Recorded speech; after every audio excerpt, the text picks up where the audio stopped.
Welcome to Beast TV. I'm your host, Amelia Moore. Sitting next to me is Miss Juanita Luis, Pierre Louis. Pierre Luis of the Women's Foundation for World Peace. Welcome. Women Federation. Women Federation for All World right. Peace. Welcome, Okay. Juanita. Thank you. Thank Juanita, you. before I begin, I wanted to ask you to tell the people that are looking right now what is the World's Federation for Women's Federation for World Peace? Okay. Thank you so much, Amelia. The Women Federation for World Peace is an organization that was founded by Reverend Sum Young Moon and Dr. Hak Ja-hun Moon in Korea.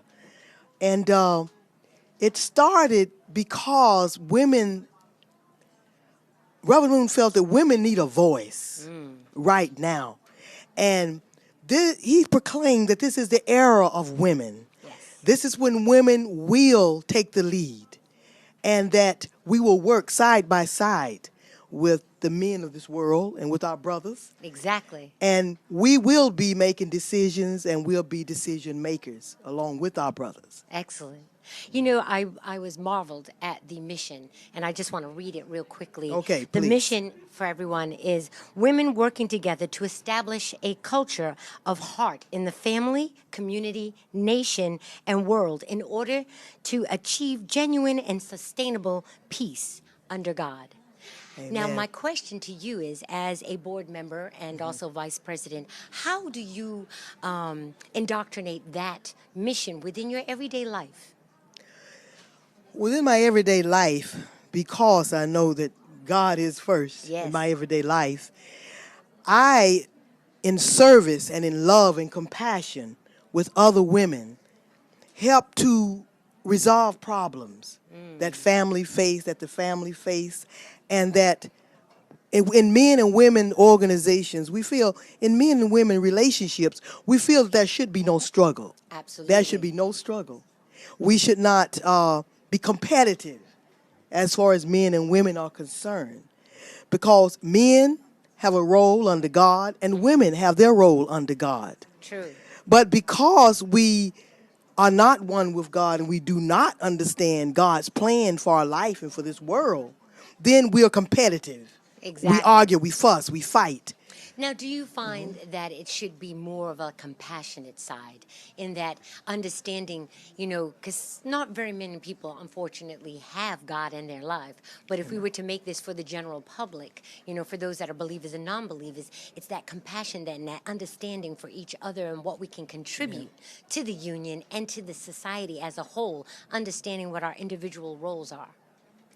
Okay, you know, we do have a motto. We say reconciliation and compassion are come by the logic of love, not There the you logic go. of power. There you go. And the world has been ruled by the logic of power, and God is love. Yes.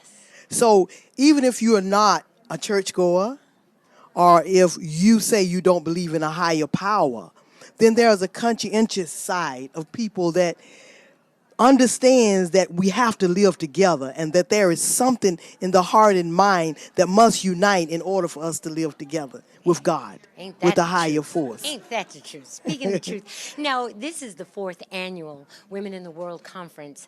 Why do you attend this conference? Well, this is my first time attending. And it's a funny story about how I got here. I'd like to hear it. But because this morning I just said in this federation, there's got to be a different stand now. We've got to go forward. We've got to gather more women. We've got to work harder. Not that we're not worldwide. We're global. We're in 190 countries Excellent. and 35 states here in America. But I feel there is something that women have to do to become stronger Absolutely. in our push to help the world understand the mother's heart. It's really fundamentally led by example. You know, watching the young teenage girls that are here, some are from all the way from Tennessee, and they're journalists. Excellent, yeah. It's taking back what they experience here, you know, and as we were talking with them, I was like, you know, even though a male to a girl, that's our first experience with a man, you learn so much from your fellow women. Yes, and yes. by having powerful examples like the examples that are speaking today, Amen. you know, kind of transcends any other book you could read or anything else, that life experience.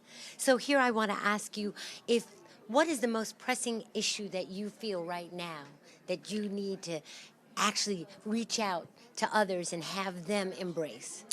Well, the most pressing issue that I can see and feel, and as I went to the UN to the status of women this week, and last week, and talked with women from all around the world, and my friend from Ethiopia, I felt that the situation in Ethiopia is one of the main things I want to tackle at this time. Female genitalia, Yes. young girls being made to marry at a young age, so much being forced upon the women. But I heard from the sisters from India Yes. that the G20 conference decided that India, the women were more mistreated in India.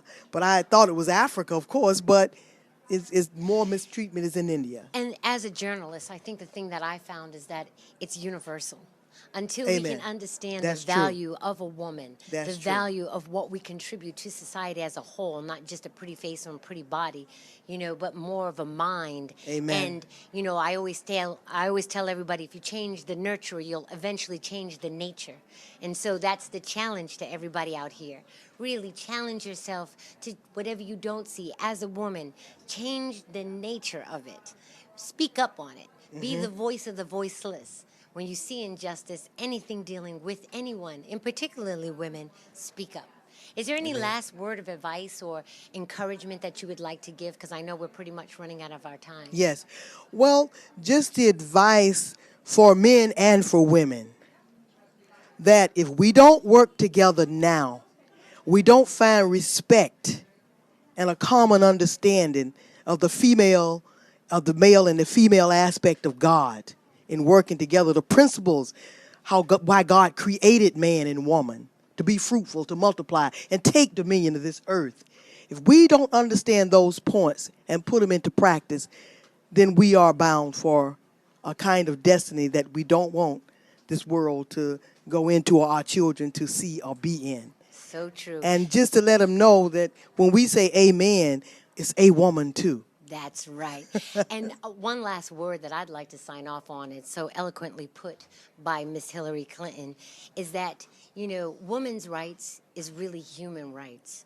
And when you talk about humanity, it's got to also be equality. I'm paraphrasing, but that was the message. This is your host with the most, Amelia is Moore, signing off for Toyota Solution Studios and Beast TV. Amen. That was fun. Yes, it was, wasn't it?